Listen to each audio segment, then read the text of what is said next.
Welcome back to the Gruber Morning Show. I'm Pete Gruber.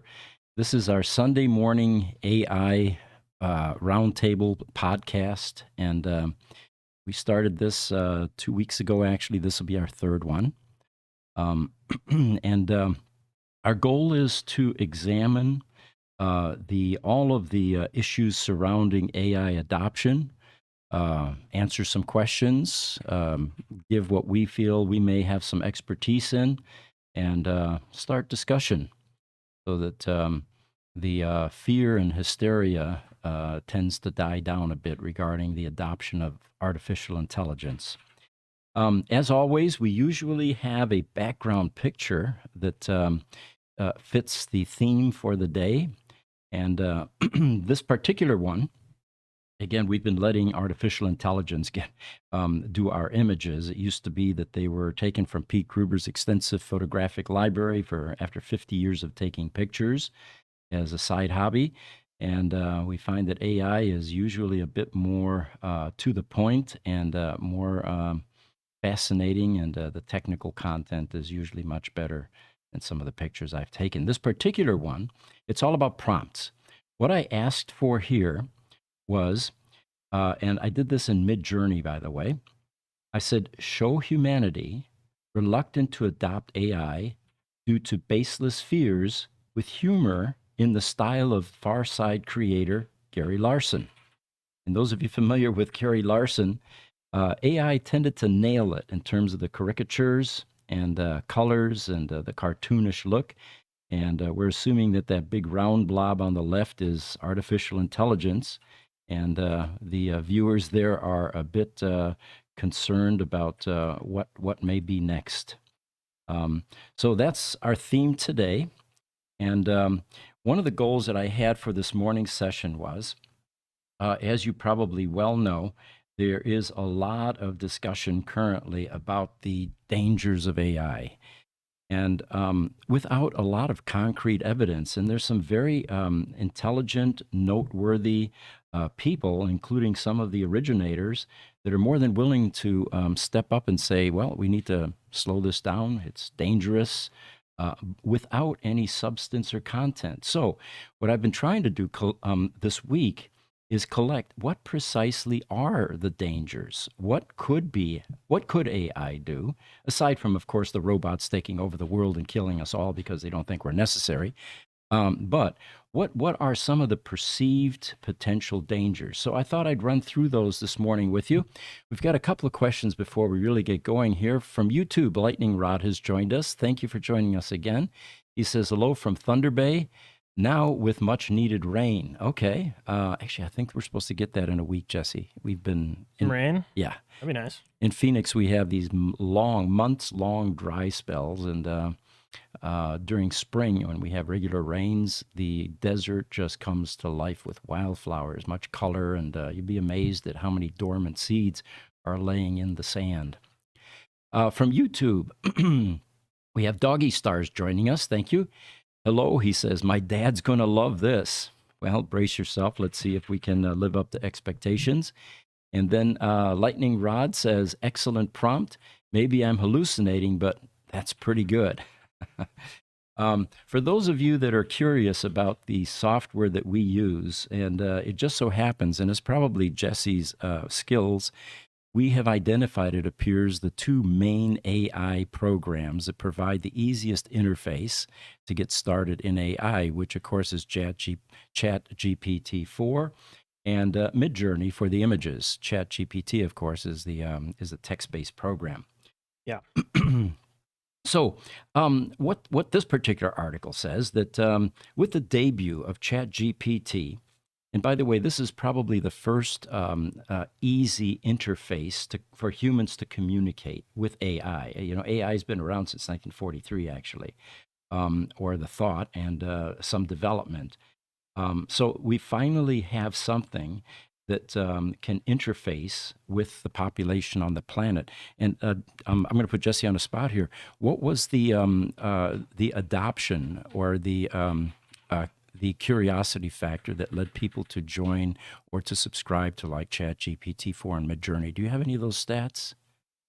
In terms of how many people signed up for it? Yeah, I thought I heard 170 million within a few months. Is that Yeah, about right? yeah, I can look up the exact numbers, but essentially within the first 9 months or so that we've had the latest releases of ChatGPT, it's eclipsed every other social media platform. I'm not sure the exact numbers, but Yeah, this basically I read something along the lines of how long it took Facebook to get the same amount of users was about 5 years. It took ChatGPT a few months. a few months. Yeah, yeah. So this is definitely beyond the dot-com boom and explosion. And as they point out, that this new technology has a potential to reshape our working lives, reshape our culture, reshape our politics and society. And for the proponents of AI, we're entering a period of unprecedented technological change that's going to do a number of things. But the main one is it's going to boost productivity. It's going to unleash human creativity. It's going to empower billions in ways we have only yet begun to fathom.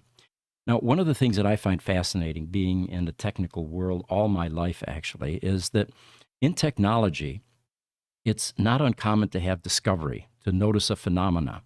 And then what happens is applications begin to emerge. With AI, the, um, the depth of applications is still in its infancy. We're still scratching the surface, what we can do with this cool tool. And the fun part is going to be watching it evolve. And it seems to be doing it far more rapidly than the other things that we've discovered, where the applications came a lot slower. So there are some that think they're concerned that the rapid and unregulated development of machine intelligence could be a problem. Um, I'm not a proponent of a lot of regulations. And I was surprised that Elon, who is also not a proponent, in fact, that's one of the reasons he left California, was just too many of them, and he went to Texas, where they had a much more favorable business climate. But he's also on that bandwagon about we need regulation. We need this to be controlled. We need to put boundaries on this. We need to put it on hold. Well, I haven't found anybody yet that has provided a compelling method or way to put AI on hold. What are we going to do? Yeah. Ban ChatGPT, ban Well, Midjourney, hold ban on. any of these programs? Let me give you a reason real quick of why I don't think that's realistic. Okay, especially because a lot of people say we need guardrails, right, Right. against this tech. AI is being deployed in virtually every industry, so it wouldn't necessarily be that we need to regulate AI itself. I mean, we definitely do need to figure something out there, but we'd have to create new regulations for every single industry because AI is not only going to accelerate itself and how it develops, but it's going to accelerate the development of technologies within every different field. So we Hmm. would need regulations for virtually everything that AI is applied to. Very difficult to do that. Agreed. And as they point out here, this brave new world of deep fakes and mass propaganda that could dwarf anything our democracies have ever experienced to date. Immense economic and political power changes could concentrate around corporations who control these technologies and their treasure troves of data. That, of course, is one of the other concerns. But what I have here is a number of categories, and we can discuss each one of them. And again, what we're saying here is that there are some really notable, well respected tech figures that, on one hand, celebrate the technology and its outstanding capabilities, while also attempting to slow the whole process down. As Bill Gates had pointed out recently, he said, and this was in March, he says, reflecting on OpenAI and the demonstration of feats such as acing an AP bio exam, giving thoughtful and touching answers to being asked what it would do if it were the father of a sick child. Um, what they're basically saying is that, well, first of all, it's Microsoft and Google that have been locked in a race to develop AI technology and then to integrate into their existing ecosystem and dominate the market. So you have that business portion that will violate what originally Elon Musk had attempted to do, which was to leave this in open domain. And there are obviously corporations looking at this and figuring out ways that they can monopolize and monetize this. And fundamentally create enormous amounts of revenue from this. Um, for smaller businesses, it's going to be a challenge to keep up. AI promises to streamline workflows, to automate tedious tasks, and increase overall productivity. In the last session, and I get some Starbucks every single morning, every single Sunday morning, okay? And I was pointing out, I can't wait until Starbucks does what McDonald's does, which is automate that process. Mm. And I pointed out that 50% of the time they get it wrong. Yeah. This morning, again, I had my pitch. I'm up at the drive-through window, got the screen there. A female voice comes on. How can we help you? Thank you for coming to Starbucks. And I said, well, I want an iced breve venti latte with 4 pumps of vanilla. All right. She had to remember 4 things. And you Yeah. would think that in their world, they don't have a plethora of things to remember. It's always going to be variations of the same subset. And maybe there are 50 different items. All right. Mhm. Should be simple. She then says, okay, you want a grande. No. I want a venti, which is the large one, of course. And of Yeah. course, it's all Italian. That's probably part of the problem. If they just said large, small, medium, this would be solved, right? But they wanted to be fancy. Then she left out the breve, which is the half and half. Again, using Italian. Why not just say the one with half and half in it, right? Right. Well, she got 3 categories wrong. And again, I can't wait until we have AI for this sort of thing because it's definitely much more suited for doing this type of work.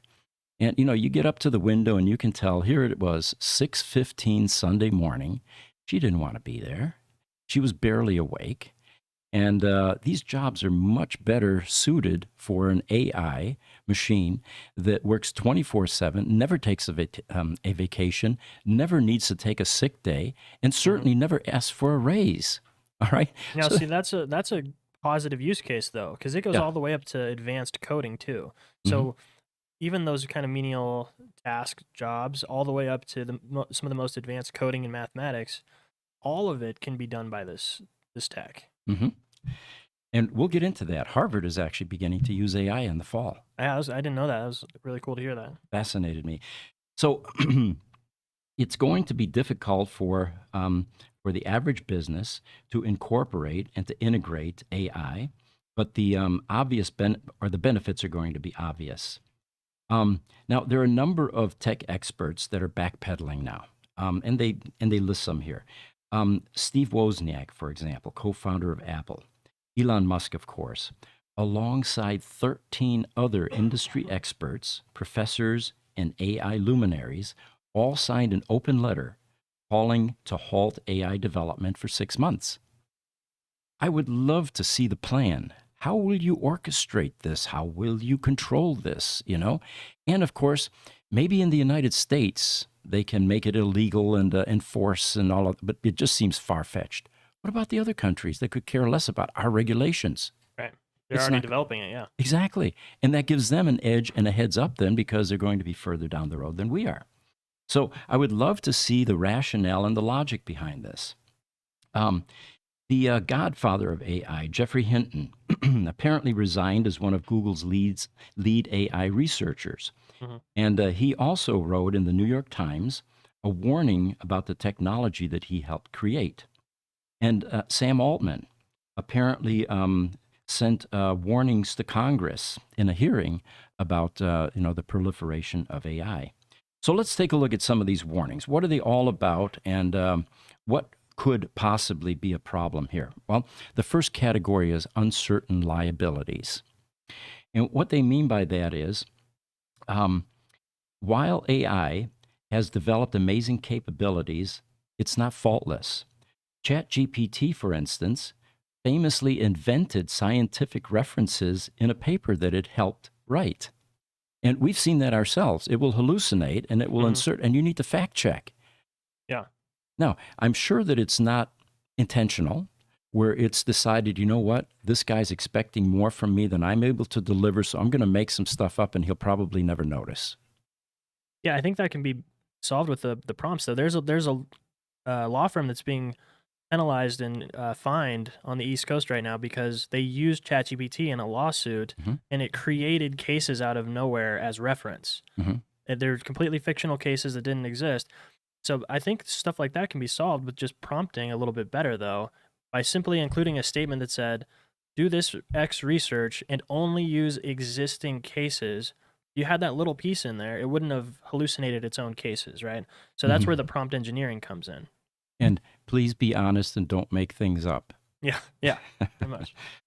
So here's another problem.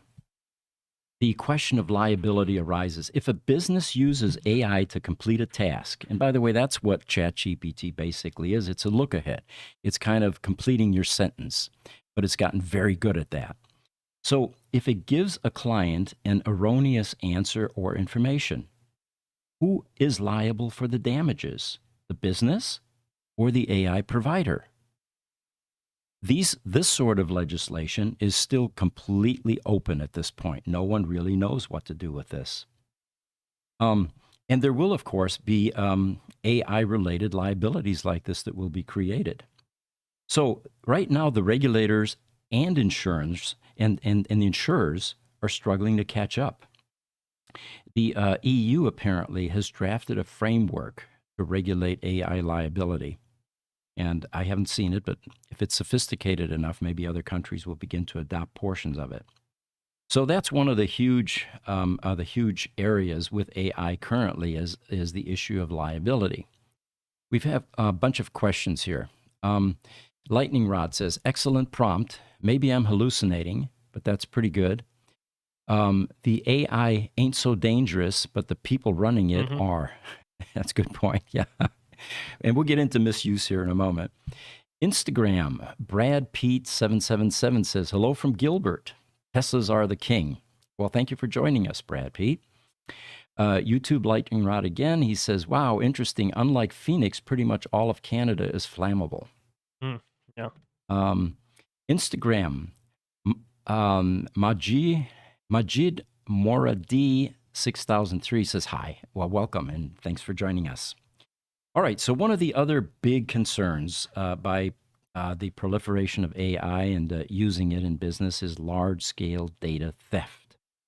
Um, there are, of course, cybersecurity threats, always have been, and hacking that takes place. And what we're finding is that AI is actually much better at this sort of thing than human beings are. It can just process so much information or so much more information. So, if an AI system frequently stores and handles large amounts of sensitive information, much of it may be collected in legal gray areas. How much should it have? How much, and what can it do with that information? This could obviously make AI attractive for cyber attacks. Now, there's a complete absence of robust privacy regulations in the US. And of course, timely enforcement is non existent. Um, so businesses have traditionally had a tendency to collect as much data as they possibly can. Um, and of course, if AI gets a hold of this, who knows how it can be used, shared, disseminated. Some of these were closed systems within businesses. Um, then they talk about AI systems tend to connect previously disparate data sets. And that's exactly what we're saying now is it can combine, it can add, and it can create a pool of data because of its access. So there's a lot more exposure that could result from this. And then finally, we have misinformation. We're going to have a lot of bad actors, they say, that are turning to AI to generate misinformation. Well, misinformation has been around a long time. I mean, look at what the Russians are doing currently with all of their propaganda and the tweaking of facts and the fabrication of facts.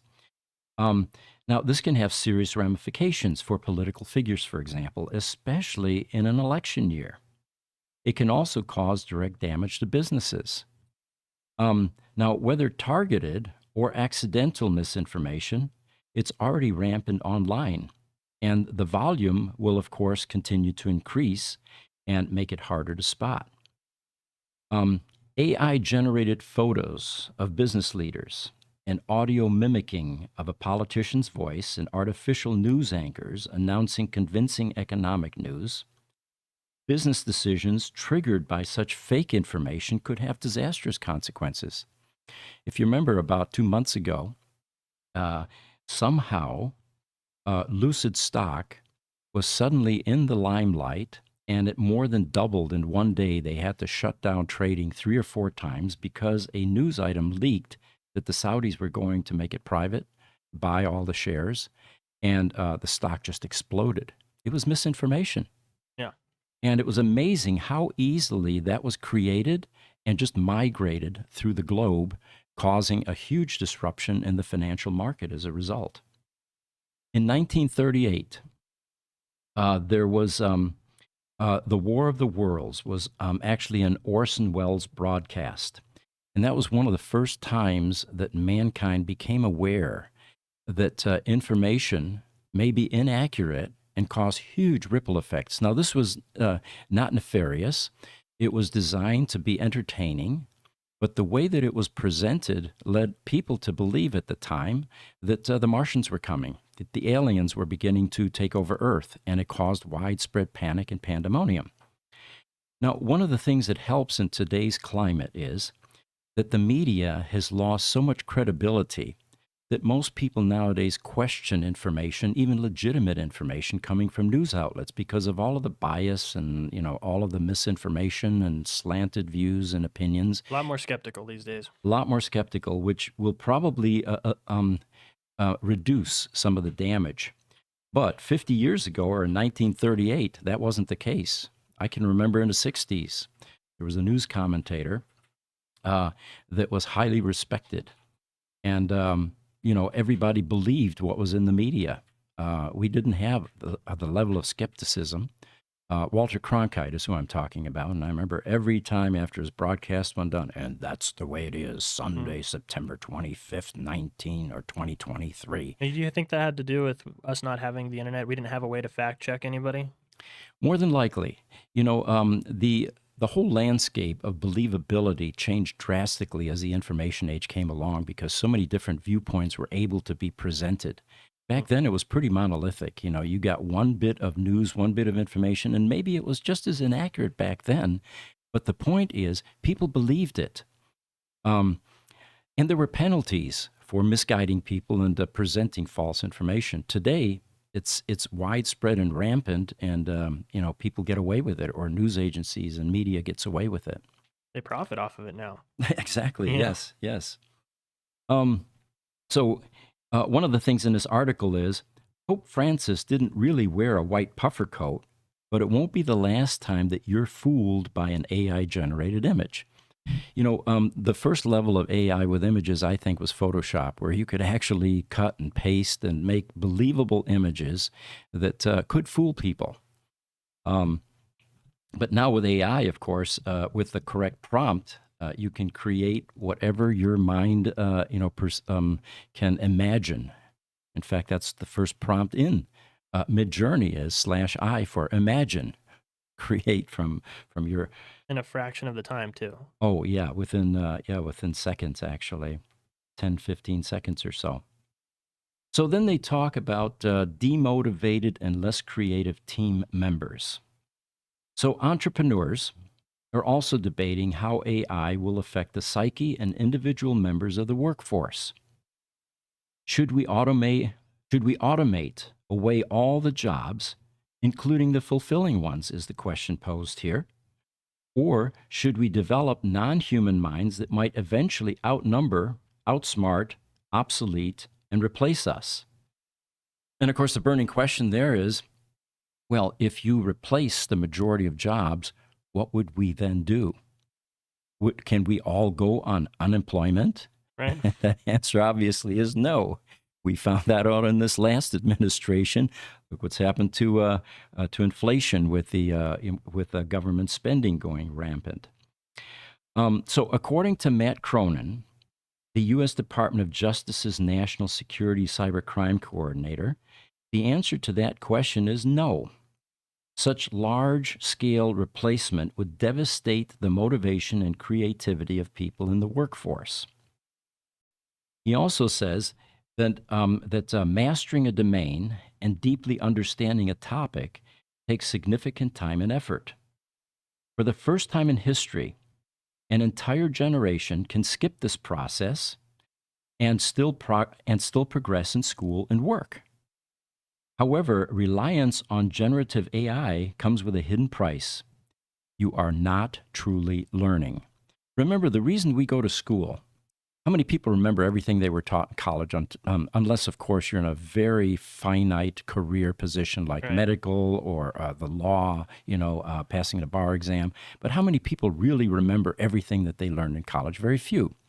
And the argument has always been that what college does is it teaches you how to think. It sharpens your mind. It improves your critical thinking skills. Teaches you how to learn. Yeah. Exactly. How to learn. Yeah, that's a good point. So we are not truly learning when all the answers are fed to us.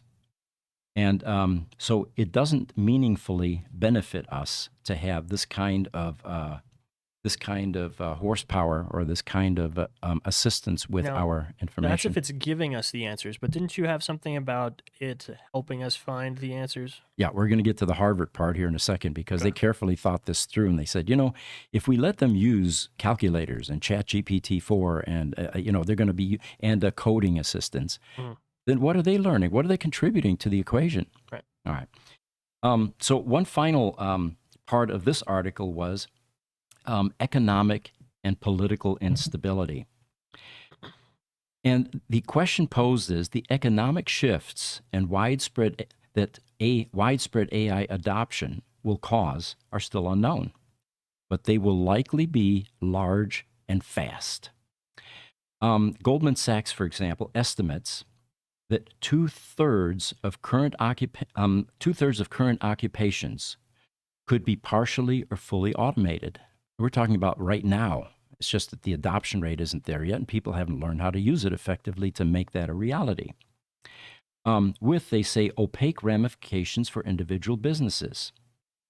According to experts, a more pessimistic outlook, AI could also incite political instability.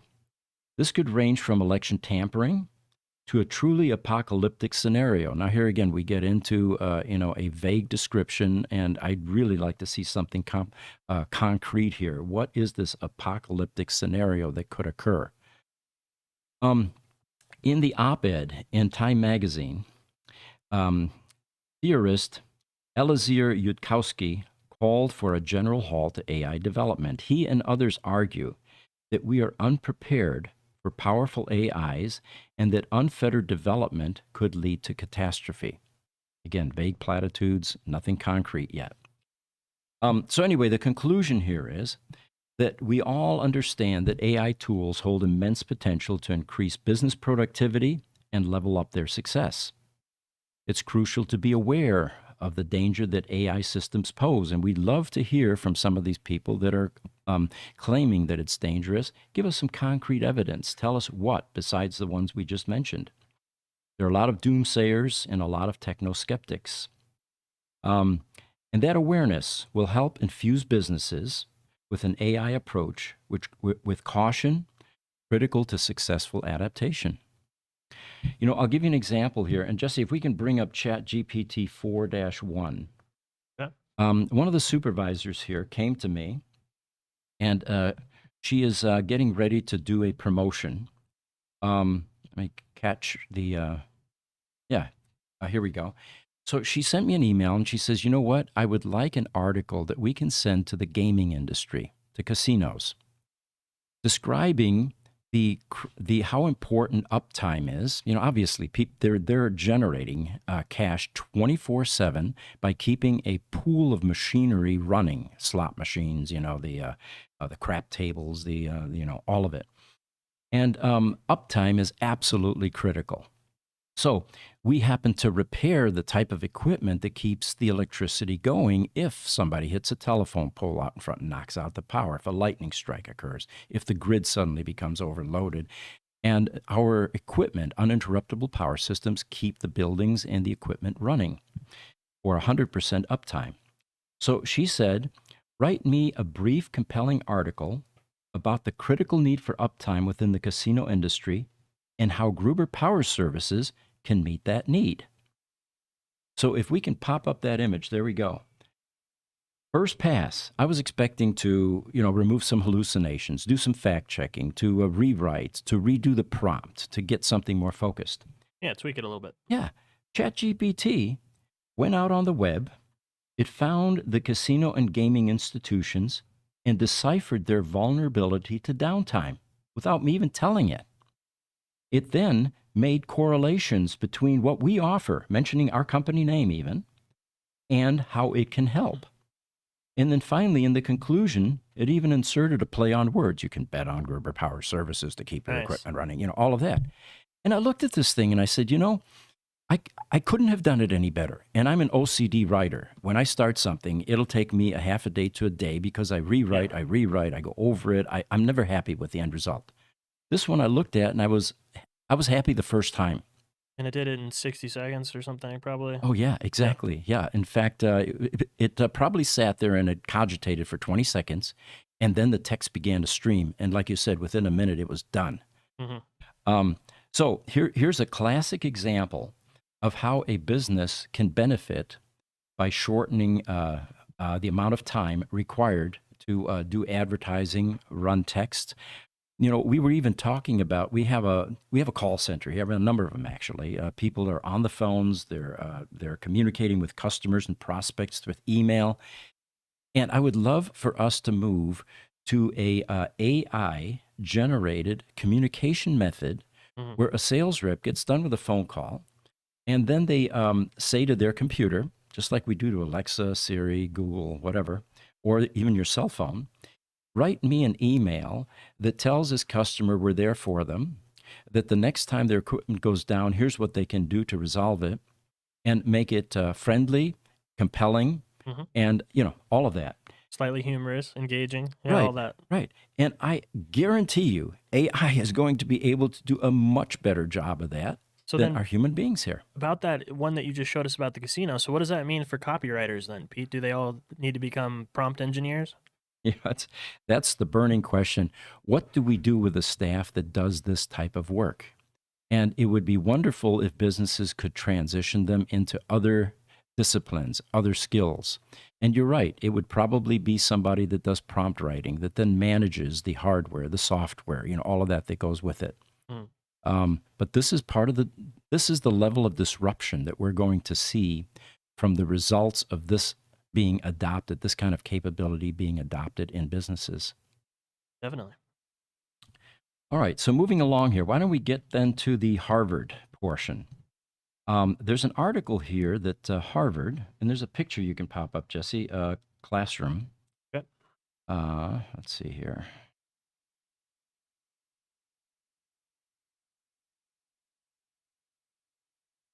All right. So the article here says that Harvard is now embracing generative AI in the classroom. It's adopting it as an official learning tool for its flagship coding course. Starting this fall, students enrolled in their Computer Science 50 Introduction to Computer Science will be encouraged to use AI to help them debug code. So this one's called Harvard. Is that the one you want? Yes. Mm-hmm. And what they're showing here is your typical Harvard classroom, the large open areas. So they will be encouraged to use AI to help them debug code, give feedback on their design, and answer individual questions about error messages and unfamiliar lines of code. Now, think about how much time this is going to save, both in the learning experience and, of course, in the student's development. They say our own hope is that through AI, we can eventually approximate a 1-to-1 teacher-to-student ratio. That, of course, is unheard of. Yeah. That large room of students you see there, there's probably one professor up there on a stage. It might even be a video screen where there are multiple rooms like this that are being fed by one expert. Mm-hmm. Now we've got a 1-to-1 student-teacher relationship with AI. For every student in CS50, they say, by providing them with software-based tools at 24/7. Now here's another great part. AI never sleeps. It's going to be available constantly 24/7. can support their learning at a pace and style that works best for them individually. In a room as large as this, you're going to have different skill levels. Like in law school, there's some that get it immediately, that have photographic memory and remember all of the text and all that. Hmm. And then you have people that are going to have a much slower process of learning and, capturing the information. Yeah. In this case, this AI addition will help them learn at their pace and their style that works best for them individually. That's actually why I took online courses myself, because I typically moved a lot faster than the in class, Hmm. and I wanted to be able to go my own pace. So this will help accelerate that even more. Brilliant, yes. And Professor David A. Milan made these comments as reported in the Harvard Crimson for any of you that want to capture this article. We lost Instagram. I'm going to be out there in just a second. All right. So we'll bring Instagram back online here in just a second, and you're going to see the back of Jesse's head. Maybe? No, maybe not. That's different camera. Okay. Now, when you get Harvard to adopt something like this, you know that there's going to be rapid adoption. It's kind of like Ford adopting the Tesla NACS charging standard. Suddenly, the dominoes began to fall. GM, Aptera always was there. Rivian, it's going to happen quickly. Thank you for coming back, Instagram. Sorry about that. We're still using a cell phone for your streaming channel. So this professor says it's a swift turnaround from last school year. Harvard did not have an AI policy at the end of the fall 2022 semester. They say that the new approach will not use ChatGPT or GitHub Copilot, both of which are popular among programmers. But the professor says that the tools are currently too helpful. In other words, it's going to do all the work for them. It's kind of like if you're doing a book report, you just tell ChatGPT-4, extract the salient points, make it humorous, make it sarcastic, whatever you want, and it's going to generate it for you. So the concern there is they don't want to make the tools too helpful. Instead, Harvard has developed its own large language model, and it's called a CS50 bot. It will be similar in spirit. Love to see the definition of that. But will focus on leading students toward an answer rather than handing it to them. Mm-hmm. So it's kind of like that calculator. You never like doing square roots longhand, and that calculator would just spit it out for you. Yeah. Interesting if the calculator actually involved you in some of that, in some of those calculations. I can't do that stuff anymore. I don't know about you, but even we used to do multiplication tables. Remember in grammar school, and you had to memorize yeah. how much is 9 times 9 and 6 times 7. Nowadays, I'm not sure that people even know that anymore.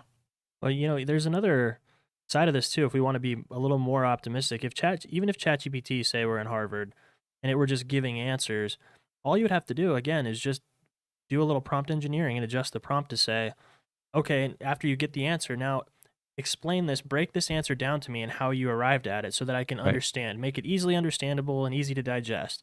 If we had people that were willing to take that step, we could still just give them the answer, but also at the same time teach them how to get to it. So there's more optimistic approach instead of people are just going to use it to get answers and that's the end of it. Right. You sounded like my algebra teacher in high school when he would call you up and say, if you had cheated and looked for somebody else's answer, say, okay, explain to me how you derived at this answer. Yeah. And back then, they used to be able to hit you. He would then bring out a wooden paddle that had holes drilled in it.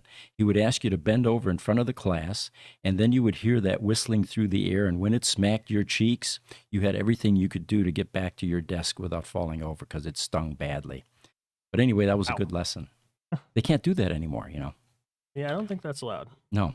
So Mark Zuckerberg, he says that that the new speech-generating AI tool that they developed is too dangerous to release. So let's look at this article. This one is pretty good. So he admitted that this could cause unintended harm, and then I began to look for what is the type of harm. He says that tools like this already exist, but they're less convincing. You may have seen amusing videos on social media featuring the likes of Joe Biden, Donald Trump, Barack Obama, supposedly playing Fortnite together. It's good for a laugh, but the audio is hardly convincing. It can mimic the mannerisms of each presidential gamer enough that they're recognizable, but not so well that anybody with a brain would actually believe it's them. Well, of course, this is short lived. As AI matures, the believability and quality is going to become indistinguishable from the real thing. So it turns out that Zuckerberg and Meta clearly believes that this new tool is good enough to fool at least some of the majority of the people, though since it's explicitly not releasing VoiceBox to the public, and that's what they're holding back, and instead publishing a research paper and detailing a classifier tool that can identify VoiceBox generated speech from real human speech. And anyway, Meta describes this classifier or this test software as highly effective, though notably not perfectly effective. So there's some doubt there. Will people really be fooled? Now, speaking machines, let's talk about that for a moment. While Meta is keen to stress that it recognizes the potential for misuse and unintended harm surrounding tools like VoiceBox, it's important not to lose sight of the potential benefit that AI speech generation could have in the future.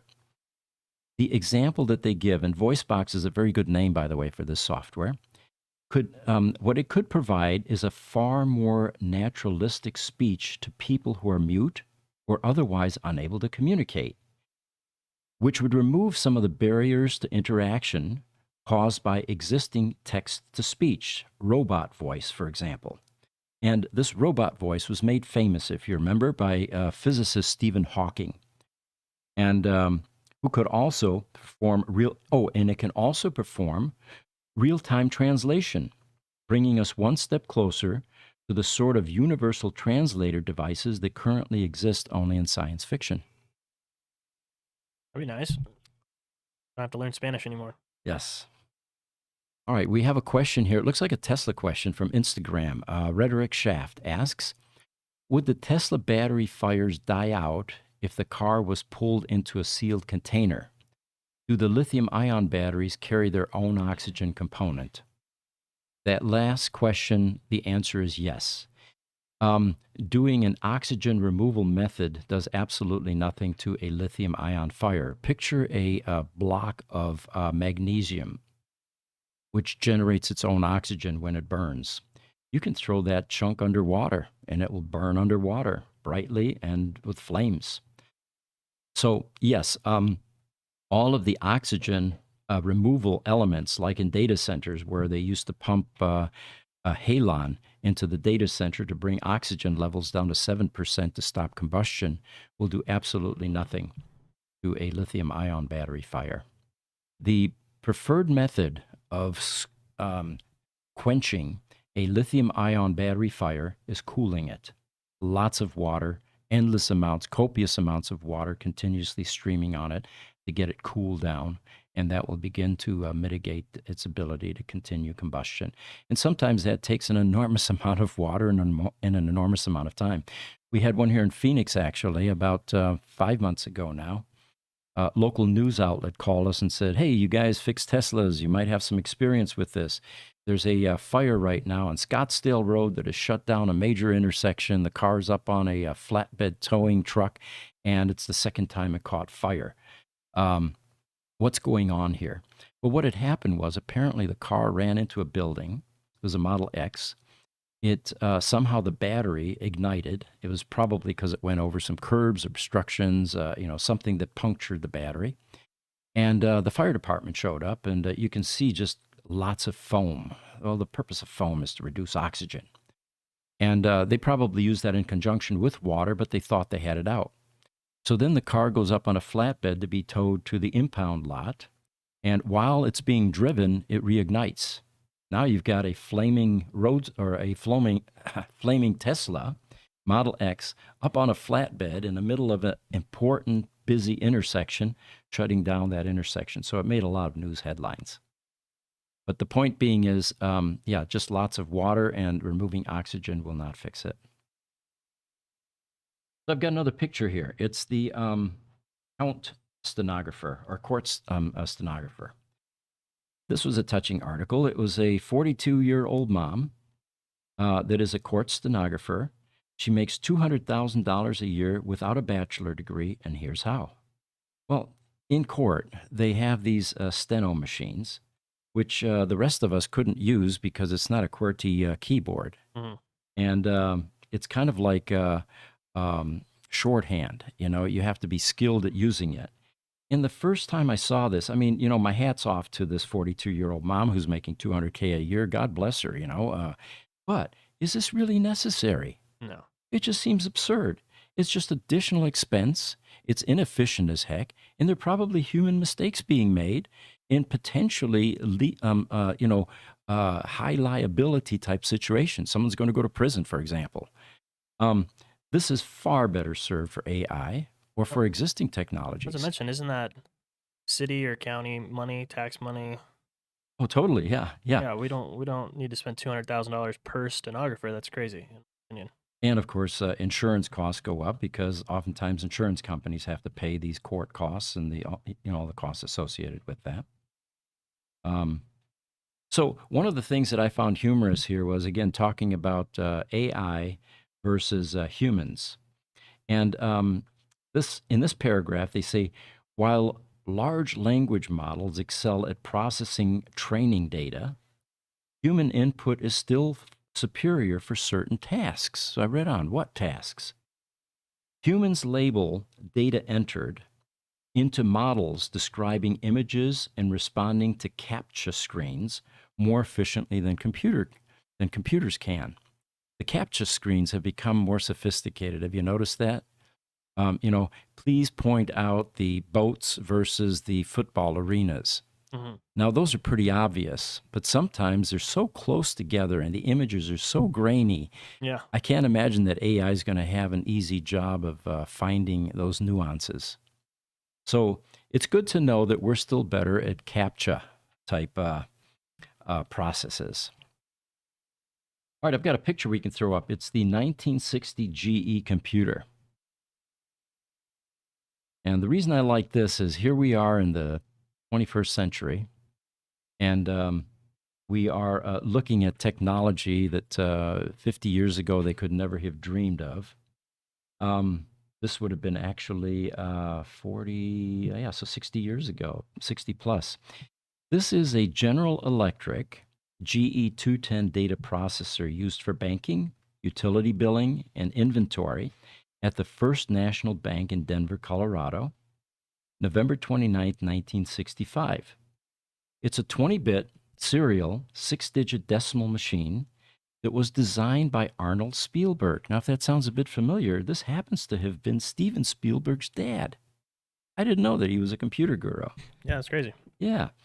And it was based on an earlier machine, the ERMA, Electronic Recording Machine Accounting System, that uses magnetic ink character recognition, which apparently back then revolutionized the bank check processing industry. Now, I don't want to bore you with the specs here. This computer could decode 124 instructions, and it was 64 microseconds. I mean, this is dog slow. Even toys nowadays are much faster than that. But the other thing that I found interesting, it had 10,000 transistors in it, 40,000 diodes. It consumed 50 kW of power. Now, that's an enormous amount of power, of course.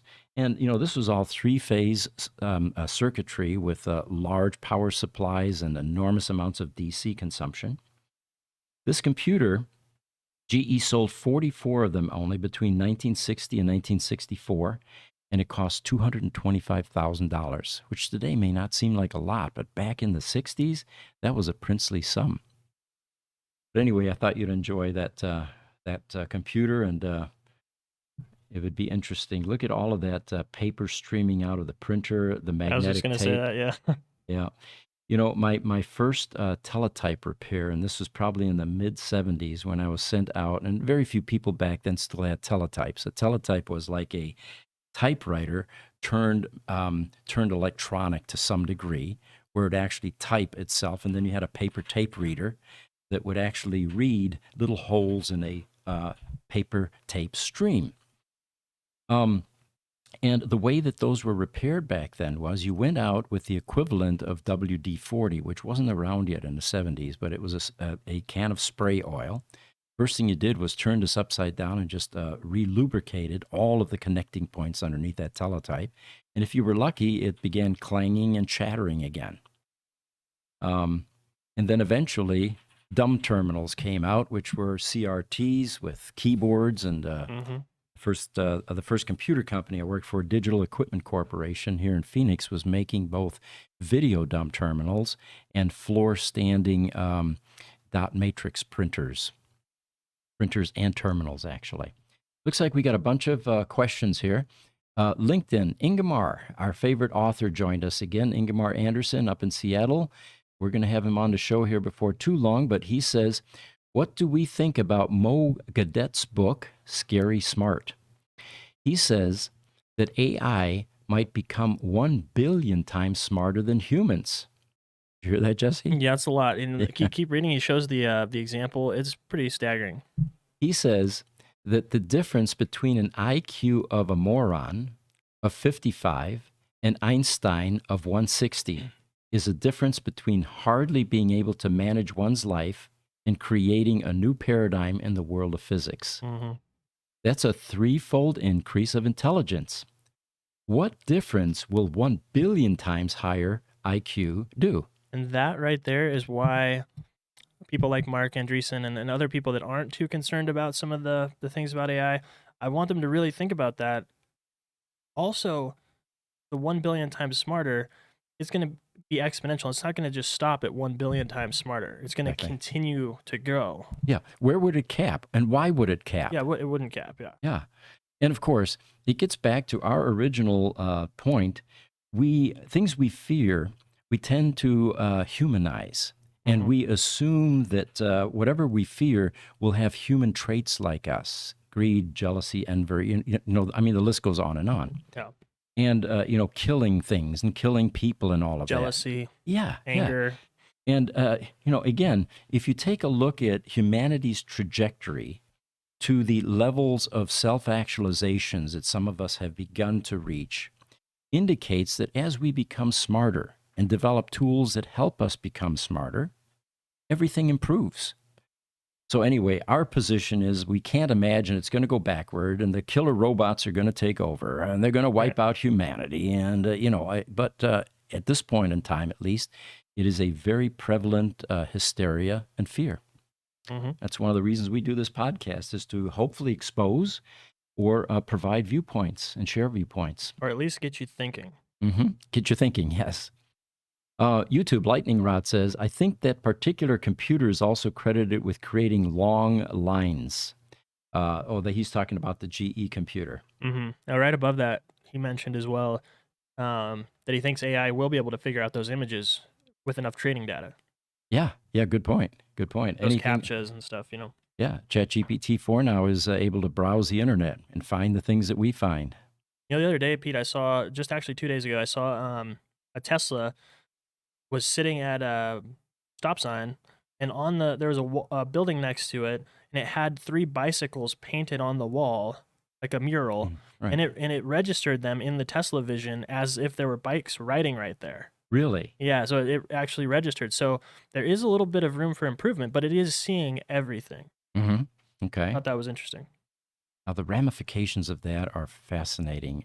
If it misinterprets a 2-dimensional image like that, and then reacts in traffic to that, it could cause problems. A billboard, for example, and there are plenty of those on the roadways. And that's, I'm sure, what keeps those developers at Tesla or other companies up at night, is looking at all of the eventualities and all of the risks.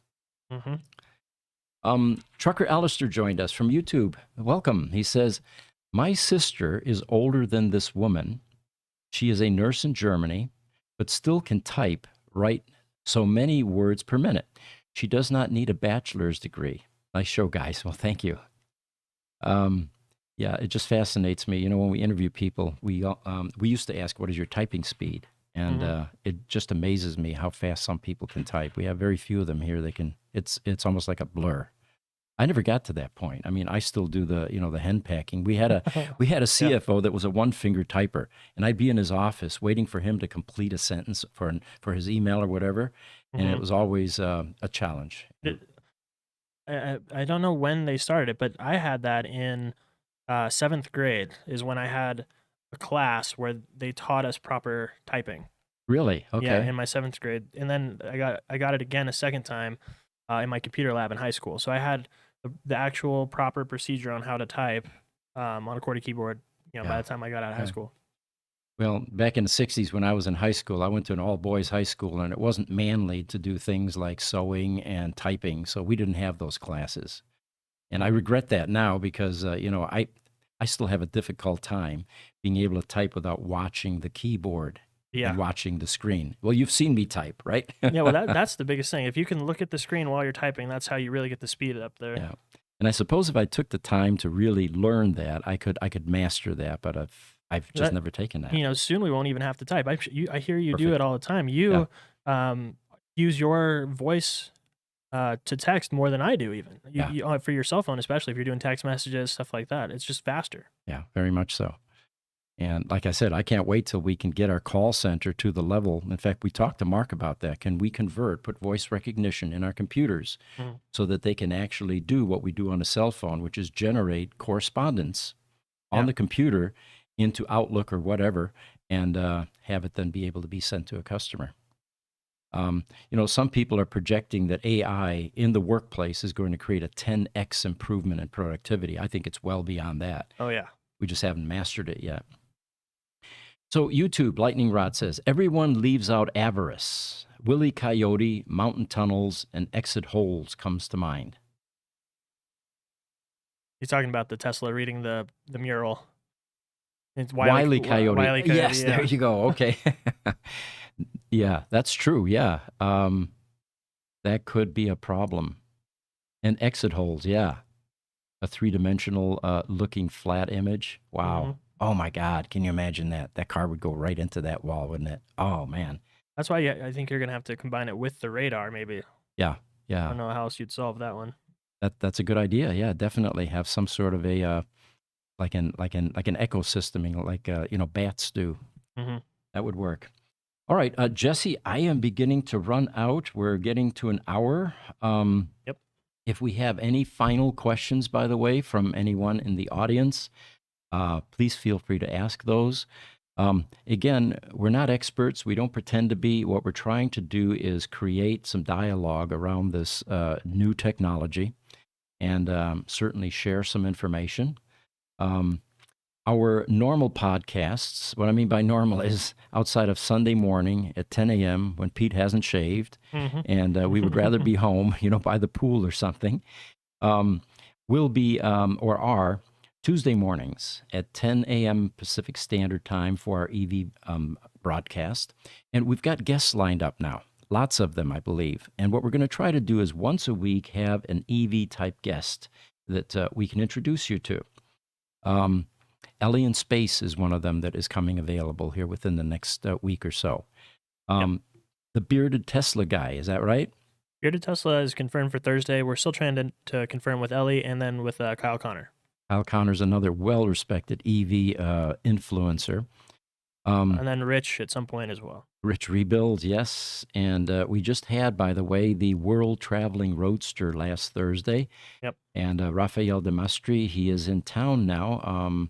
I may hook up with him today. Tomorrow, definitely. He's coming to pick up his Tesla Roadster and go around the world again. He's going back to Miami, which was the origin point when the car came here for its battery repairs and the upgrades. And from there, he's going to start the emission-free transport again up to Nova Scotia and then begin heading west. So we've got some guests lined up. We'll try to do those once a week and save at least Tuesday for a lot of discussion and questions. And then Wednesday is when we do our Tesla Roadster podcast, and that one's more specific to Tesla Roadster owners. Again, as we've pointed out, if you have an event, if you have something you'd like us to promote, if you have some statistics, for example, someone in Norway provided some statistics about how many roadsters there are in Norway, and then someone piped up and said, well, here's how many are in Sweden. And those of you interested in how many roadsters are left, period, on our website, we've got a census program. It's a little icon in the upper right-hand corner. And if you want to see how many roadsters have at least registered themselves, you can go there and then you can sort. How many lightning green roadsters were they? What countries are they in? All of that type of information is available to you. And those of you watching that have a roadster, if you haven't registered yet, please do so. The community is small, and they love to see where the roadsters are and what's still functioning. Yep, and we also have our new channel. If you search Gruber Power, you want to tell them about that one? Yeah, Friday mornings, that's right. Those of you that are interested in critical power equipment, uninterruptible power systems, lighting inverters, data centers. This last session, we spent a lot of time talking about crack units, computer room AC units, the necessity for them, the considerations, the things that the various types that there are, what's important, filtering, cooling, how they sit on an access floor, some of the technology. And we'll be diving into a lot of that kind of information, basically providing some education level podcasts for data centers. And that's Friday morning also at 10 a.m. Pacific Standard Time. Looks like Trucker Alistair is giving us a comment on YouTube. He says, everyone thinks today you need a bachelor's degree or some high PhD degree to make money. Smart people like Elon and others don't have those high-level degrees.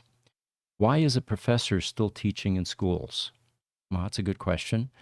It's probably for the love of the craft. That would be one thing, because you're right. In private industry, they would typically do better, financially at least. But some of these educators are very much committed to their career and the impact that they're having on their students. Lightning Rod, YouTube, Yehu Garcia is, and yeah, we never did get Yehu. That's another one we got to continue to reach out to. We've reached out, I think, once. We can try again, though. Yeah, and he was open to it. We just didn't set a time and date yet for. And those of you that have some friends that are influencers, give them our information. We give them a forum. We give them a voice. And if they're much larger than we are, it may not be attractive to them. But our goal is to help the smaller guys get some visibility in this industry, because we were smaller ones too, and not too many companies would give us the time of day or influencers. YouTube, Trucker Alistair says, smart people make money and not the high-degreed professors. Okay, well, it looks like we're beginning to wrap up here. Thank you very much for joining us on a Sunday morning. Today, by the way, is my birthday. And just to show you the commitment that I have to this, I am here on my birthday for this AI podcast. And I'm sure when I get home, there may be a surprise party or not. As I was pointing out to Jesse, the older you get, the less important you become with your birthdays. When you're a kid, you go there, they got a big party for you. They got cakes, they've got streamers, they've got hats, and everybody's singing, and you are the center of attentions, and everybody's giving you presents. When you're my age, 72, your birthdays are typically mile markers, and you go there to entertain the family that will be there. So that'll be my day today. But again, thank you for joining us. We really appreciate you guys, and we hope you're having as much fun as we are. Thank you.